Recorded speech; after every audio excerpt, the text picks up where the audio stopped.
Israeli সামরিক বাহিনীর বিরুদ্ধে নিষেধাজ্ঞা আরোপের খবরে তীব্র ক্ষোভের সঙ্গে প্রতিক্রিয়া জানিয়েছে ইসরায়েল সরকার।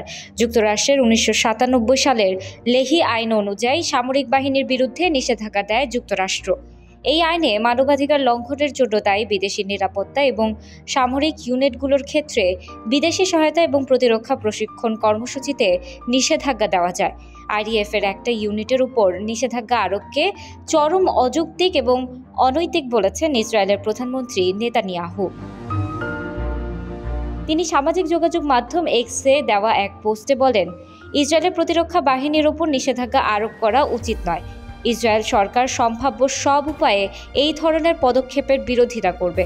ইসরায়েলি মন্ত্রিসভার সদস্য বেনি গ্যান্টোস বলেন, নিষেধাজ্ঞা আরোপ করলে তা আমাদের শত্রুদের ভুল বার্তা দেবে, বিপজ্জনক নজির স্থাপন করবে। এক্স প্ল্যাটফর্মে তিনি লেখেন, তারা সামরিক আইন মেনে চলে এবং আন্তর্জাতিক আইন মেনেই কাজ করে। ইসরায়েলের জন্য সহায়তা অনুমোদনের জন্য যুক্তরাষ্ট্রের সিদ্ধান্তকে তাদের জনগণের বিরুদ্ধে আগ্রাসন হিসেবে উল্লেখ করেছে ফিলিস্তিনের প্রেসিডেন্সি। মার্কিনী সহায়তার নিন্দা করে তারা জানায়, এর ফলে সহিংসতা আরও বাড়বে।